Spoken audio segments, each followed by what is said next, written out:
Hello everyone, welcome to my channel business study with आकांक्षा।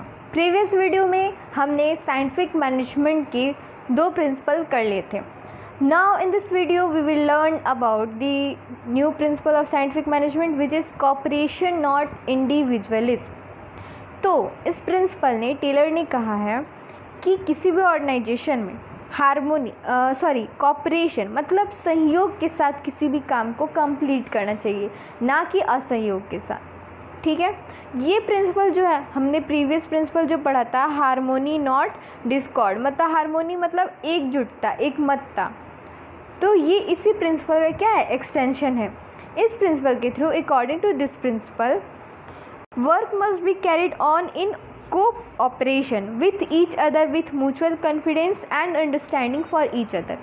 इस principle में Taylor ने कहा है कि कोई भी काम अगर ऑर्गेनाइजेशन में हो रहा है तो proper give and take and mutual understanding के साथ होना चाहिए। मतलब अगर मैनेजर कोई standard time of work set कर रहा है तो पहले उसमें जो वर्कर है उनसे कंसल्टेंट लेना चाहिए और उनसे पूछ के स्टैंडर्ड टाइम सेट करना चाहिए ताकि वो हमको क्या कर सके, ईजिली अचीव कर सके। इस वजह से क्या होगा, वर्कर की इफ़िशियंसी भी बढ़ेगी और उनका कॉन्फिडेंस लेवल भी बढ़ेगा और वो अपने जो सेटअप टारगेट्स है उन्हें क्या करेंगे, अच्छी तरह से क्या कर लेंगे, कंप्लीट कर लेंगे। जस्ट फॉर एग्जांपल कि आपके स्कूल में कोई फंक्शन ऑर्गेनाइज हो रहा है, उस फंक्शन को करने के लिए आपके प्रिंसिपल ने आपके पूरे क्लास का इंटरेस्ट पूछा कि आपको किस चीज़ में इंटरेस्ट है। किसी ने बोला मुझे म्यूज़िक में इंटरेस्ट है, किसी ने बोला मुझे ड्राइंग में इंटरेस्ट है, तो किसी ने कहा कि सर मुझे डांसिंग में इंटरेस्ट है। तो जिसको जिस फील्ड में इंटरेस्ट था प्रिंसिपल सर ने उसे उस तरह के काम क्या किए, डिप्यूट किए, जिस वजह से उनका इंटरेस्ट भी था। तो उनका माइंड और मतलब नहीं होता है, दिल और दिमाग दोनों एक साथ रह के उन्होंने काम किया और उस काम को क्या किया, वो बहुत अच्छे से परफॉर्म किया और एनुअल फंक्शन को अच्छे से क्या किया, सेलिब्रेट किया। इसी तरह से ऑर्गेनाइजेशन में भी होना चाहिए कि जिस वर्कर का जिस तरह का इंटरेस्ट है और जिस तरह की उसे क्वालिफिकेशन मिली हो उस तरह से उनको क्या करना, वर्क असाइन करना, जिससे वो काम को और इफिशिएंटली कर पाए और पूरी तरह से उस टारगेट को क्या कर सके, कंप्लीट कर सके। तो ये था हमारा principle cooperation not individualism. Next आता हमारा लास्ट प्रिंसिपल साइंटिफिक मैनेजमेंट का, वो है हमारा development of workers to their greatest efficiency and prosperity. इस प्रिंसिपल में टेलर ने कहा है कि कोई भी इंडस्ट्री, कोई भी ऑर्गेनाइजेशन है, उसकी इफ़िशियंसी किस पे डिपेंड करती है, वर्कर्स के इफ़िशियंसी पे डिपेंड करती है। अगर वर्कर्स अच्छी से काम करें, टाइमली अपना टारगेट अचीव कर ले और आउटपुट में क्या लाए, इंक्रीमेंट लाए, तो क्या होगा, ऑर्गेनाइजेशन की भी प्रॉफिट बढ़ेगी, ऑर्गेनाइजेशन की भी इफ़िशियंसी बढ़ेगी। इसलिए इस प्रिंसिपल में टेलर ने कहा है कि अगर हमें अपने कंपनी को अच्छे से ग्रोथ करा, कंपनी या कोई भी इंडस्ट्री ऑर्गेनाइजेशन है उसको हमें अच्छे से ग्रोथ कराना, उसका डेवलपमेंट करना है, उसको मोर प्रॉफिट अर्न करना है, तो सबसे पहले ज़रूरी है कि उस कंपनी, उस ऑर्गेनाइजेशन, उस इंडस्ट्री में जिस तरह के वर्कर्स काम कर रहे हैं, चाहे वो बड़े लेवल पे काम कर रहे हो या छोटे लेवल पे काम कर रहे हो, हर तरह के वर्कर्स को क्या करना, उनकी जब तक उनका ग्रेटेस्ट इफ़िशियंसी नहीं अचीव करते तब तक उन्हें प्रॉपर उनका क्या करना, उनको ट्रेनिंग देना और time to time new technology और न्यू अपडेट से उनको क्या करना, ट्रेन करते रहना, ताकि वो कोई भी बिजनेस इन्वायरमेंट आ जाए, कैसा भी सिचुएशन आ जाए, उसमें वो क्या करें, सर्वाइव कर लें। यहाँ पे इसको पॉइंट वाइज यहाँ पे बहुत अच्छे से समझाया कि development of each and every person to his and her greatest efficiency और प्रोस्पेरिटी।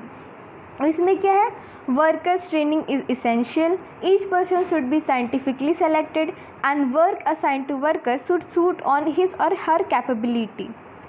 तो इस प्रिंसिपल में हमें ये पढ़ना था। नेक्स्ट आता है, टेलर ने प्रिंसिपल्स तो डेवलप किए, उसके साथ साथ टेलर ने क्या किया, कुछ साइंटिफिक टेक्निक्स भी डेवलप किया था, जिसमें हमारा आता है फंक्शनल फॉर्मनशिप। तो टेलर ने बताया कि फैक्ट्री में दो तरह का डिपार्टमेंट काम करता है। एक डिपार्टमेंट जो होता है वो प्लानिंग डिपार्टमेंट होता है, दूसरा प्रोडक्शन डिपार्टमेंट। प्लानिंग डिपार्टमेंट जहाँ पे plan, policy, rule, regulation, rule regulations objectives ये सब फॉर्म होते हैं, वो हमारा होता है प्लानिंग डिपार्टमेंट। और जो हमारा नेक्स्ट होता है वो होता है प्रोडक्शन डिपार्टमेंट। तो प्लानिंग डिपार्टमेंट क्या होता है, प्लान वहाँ पे फॉर्म होता है, और प्रोडक्शन डिपार्टमेंट में जहाँ पे रियल वर्क जो होता है वो परफॉर्म होता है। तो अब ऐसा तो नहीं होता है जो काम करने वाले लोग, जैसे जो वर्कर है, जो लेबर है, वो प्लान बनाते हैं, नहीं होता है, ऐसा नहीं होता है। तो टेलर ने यहाँ सजेस्ट किया है कि हर डिपार्टमेंट में कुछ फंक्शनल एक्सपर्ट होना ज़रूरी है, जिससे क्या कर सके, जिससे उन्हें सुपरवाइज़ करना, उन्हें गाइड करना, उन्हें इंस्ट्रक्ट करना ईज़िली अच्छे से हो सके। यहाँ पे देखिए कहा है to develop specialisation in productivity Taylor suggest under each department there must be some functional expert to supervise, guide and instruct the worker, as one foreman cannot be expert in every aspect of worker. So Taylor stress on the minimum 8 specialists or functional expert। कहा गया है कि एक foreman जो होता है वो, अब मान लो एक चपरासी है, वो तो किसी को इंस्ट्रक्ट नहीं कर सकता है।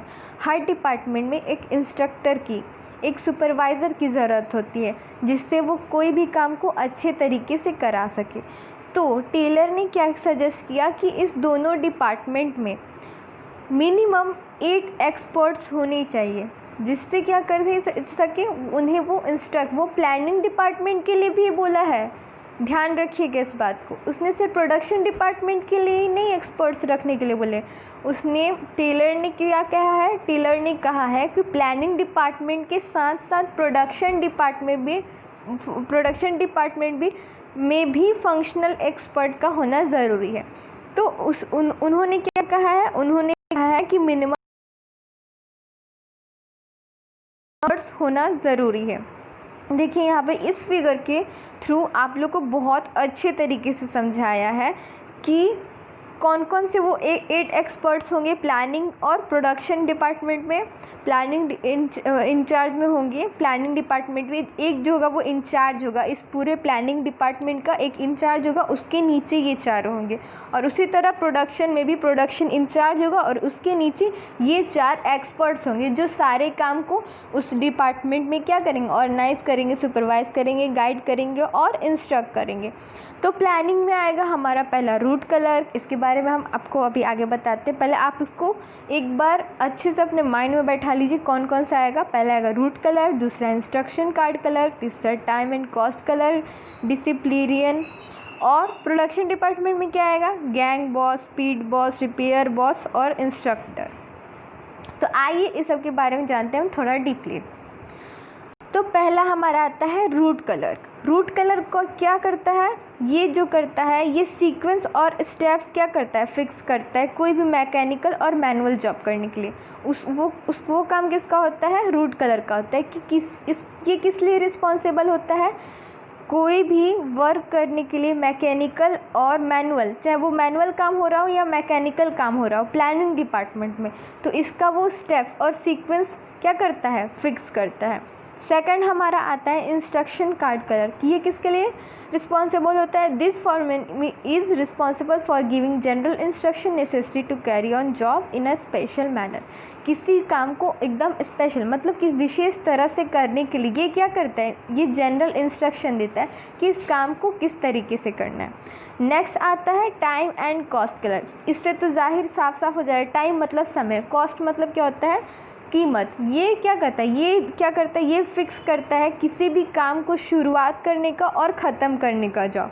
और क्या बनाता है, ये एक कॉस्ट शीट भी बनाता है, हर जॉब जो परफॉर्म कर रहे हैं उस ऑर्गेनाइजेशन में उसको क्या करने का, उसमें कितना पैसा खर्च होगा, उसको उस काम को कंप्लीट करने में, ये उसका भी ध्यान रखता है। और नेक्स्ट एक प्लानिंग डिपार्टमेंट का आता है डिसिप्लिनियन। ये क्या करता है, ये ऑर्डरली और सिस्टमेटिक तरीके से काम हो रहा है कि नहीं, ये इसके लिए क्या होता है, जिम्मेदार होता है कि कोई भी जॉब डिसिप्लिन वे में हो रहा है कि नहीं और सिस्टमेटिकली हो रहा है या नहीं। नेक्स्ट आता है ऑपरेशनल डिपार्टमेंट या आप उसको प्रोडक्शनल डिपार्टमेंट जो भी कह लें। तो इसमें पहला आता है हमारा गैंग बॉस।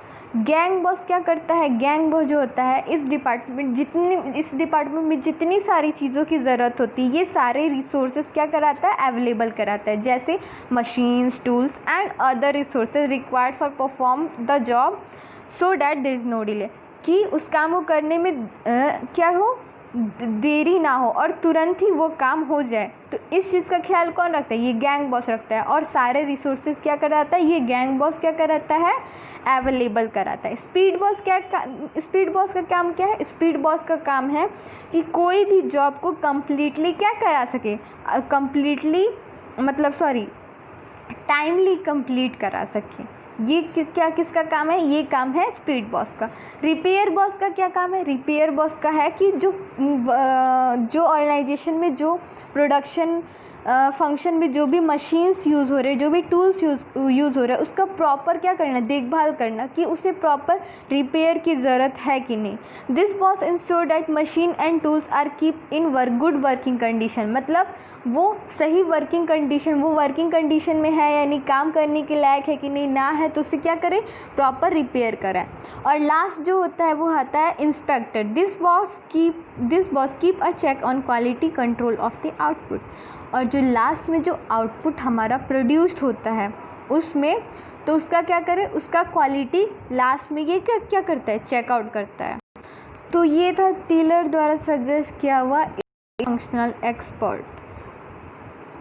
आप लोग ये वाला जो फिगर है आप इस पे में अच्छे से नोट करके और इससे याद भी रख सकते हैं। और मैं आप लोग को सबसे पहले प्रेफर करना चाहूँगी कि आप लोग अगर बिज़नेस स्टडी पढ़ रहे हो तो आप पूनम गांधी की बुक ज़रूर पढ़ो, क्योंकि पूनम गांधी बुक में आपको हर चीज़ एकदम सिस्टमेटिक वे में और अच्छे तरीके से बताई हो, जिससे आपको कोई भी चीज़ पढ़ने में आसानी होती है। उसका लैंग्वेज बहुत ही ईजी होता है, तो मैं आपको प्रेफर करूँगी आप इन्हीं का बुक पढ़िए, ठीक है। नेक्स्ट वीडियो में मैं आपको ये चैप्टर कंप्लीट करा दूँगी। तो अभी के लिए इतना ही। Stay connected with my channel business study with Akanksha, और आपको वीडियो शेयर एंड सब्सक्राइब करना ना भूलें। Thank you.